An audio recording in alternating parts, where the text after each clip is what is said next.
포도 줄기가 좀 가늘어 보이는데요. 이게 수세가 약한 건지 수세 관리에 대해서도 좀 말씀해 주세요, 박사님. 예.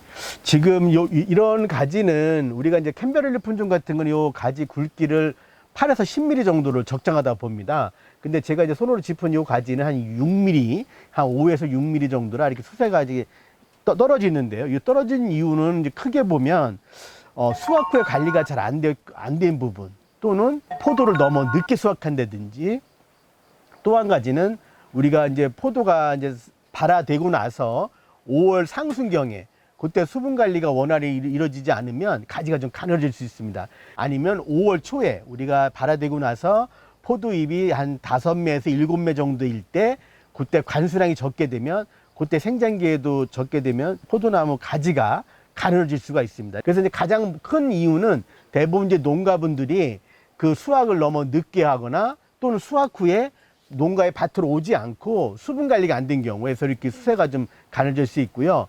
그래서 수확을 늦게 하는 것은 이제 좋지 않고요.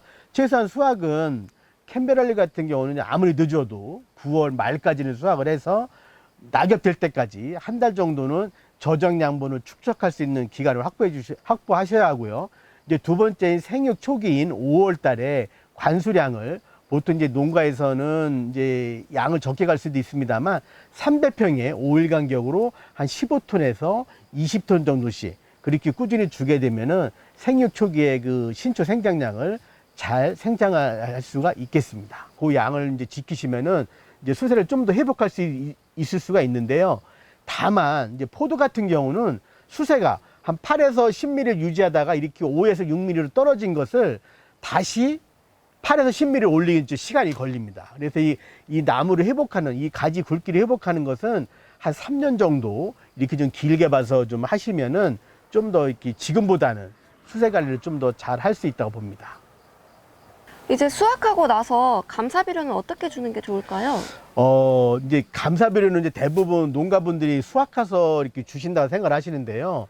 제가 보면 약간 감사비료는 좀 시기를 앞당기는 게 좋다고 봅니다. 왜냐면 이 감사비료는 제가 보기에는 약간의 포도나무가 이제 포도를 익히는 동안 고생했으니까, 아, 너 잘하고 있다, 약간 응원 차원에서 줘야 된다고 생각하기 때문에, 포도를 한 뭐 30에서 한 50% 정도 수확했을 때, 그때에 감사비료를 주는데, 대부분 그때는 이제 질소질 위주로 비료를 주게 되고, 우리가 1년치 질소질 비료에 주는 양이 있거든요. 그래서 그 양의 3분의 1 미만으로 해서 그 수확이 한 30% 정도 시작되었을 때, 그때 감사비료를 주게 되면은 포도가 또 남은 기간 동안 광합성을 좀 더 열심히 해서 포도를 좀 더 잘 익힐 수가 있다고 보기 때문에, 그 수확 후보다는 수확기 중에 감사비료를 주는 게 좋겠습니다. 박사님, 그러면은 수확 후 관리에 대해서도 알려주세요. 예. 지금 이제 우리가 포도를 수확을 하게 되면 이제 농가분들이 대부분 밭이 하나가 아니고 2개 또는 3개가 있습니다. 그래서 대부분 수확이 끝난 밭은 농가분들이 잘 안 가십니다.